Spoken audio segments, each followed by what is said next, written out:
شيفاستا.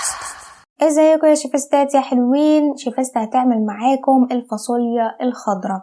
طبعا عملت لكم قبل كده طريقه تفريز الفاصوليا الخضراء دي. بقى الفاصوليا الخضراء اللي انا مفرزاها بقالي فتره طالعه كانها لسه جايباها دلوقتي. شيفاستا. لو عايزه تعرفي اسرار الشيف وتطبخي بكل سهوله اشتركي في قناه شيفاستا وفعلي الجرس. مع شيفاستا كل الستات شيفستات. المكونات: نص كيلو من الفاصوليا الخضراء، نص كيلو من اللحمة، نص كيلو من الطماطم، بصلاية متوسطة، توم مفروم، زيت على سمنة، ملح، فلفل اسود.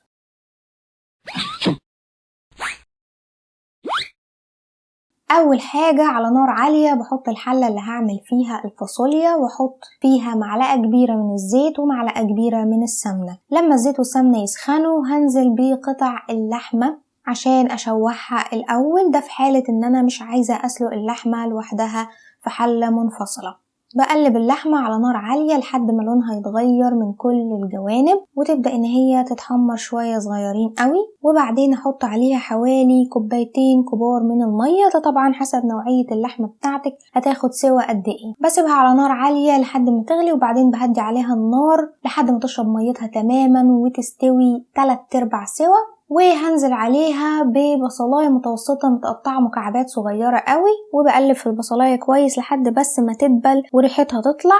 مش عايزة احمرها جامد يعني. طبعا لو انت هتعمليها من غير لحمة خالص يبقى هبدأ من اول خطوة البصل. بحط الزيت والسمنة وعليهم البصل وهنزل عليهم بمعلقة صغيرة من الثوم المفروم. طبعا الثوم المفروم بتاعي مقسماه 2، معلقة صغيرة هحطها دلوقتي ومعلقة صغيرة هقول لكم هحطها امتى. دي تكة بقى تخليلك الفاصوليا في حتة تانية. لما الثوم ريحته تطلع على طول هنزل بالفاصوليا الخضراء على اللحمة عشان تاخد معايا تشويحة. ده بقى بيدي للفاصوليا بعد تاني خالص وبيخليها زي ما تكون متغلفة كده وتحافظ على قوامها وتاخد من نكهة البصل والثوم اللي احنا حطيناهم ويبقى طعمها بجد تحفة. مش بحمرها كتير. هحط عليها معلقة صغيرة من الملح ومعلقة صغيرة من الفلفل الاسود. دي كل التوابل اللي ممكن احطها على الفاصوليا، مش بكتر اكتر من كده. وعليهم نص كيلو من الطماطم المخلوطة في الخلاط مع نص كوباية من المية وبقلبهم مع بعض. طبعا كل ده على نار عالية. بغطي عليها واسيبها براحتها خالص لحد ما تتسبك.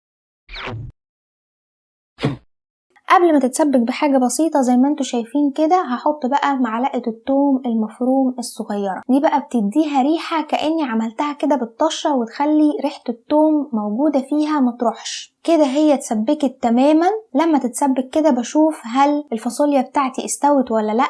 لو الفاصوليا استوت بزودها بس كوباية صغيرة من المية. لو ما استوتش بزودها كوباية مثلا كبيرة من المية او كوباية ونص لحد ما تستوي وتشرب ميتها. وبكده تكون الفاصوليا بتاعتي جهزت في منتهى السهولة ومنتهى الجمال والروعة. يا ريت تجربوها وتقولوا لي رأيكم في التعليقات. وبالهنا والشفا.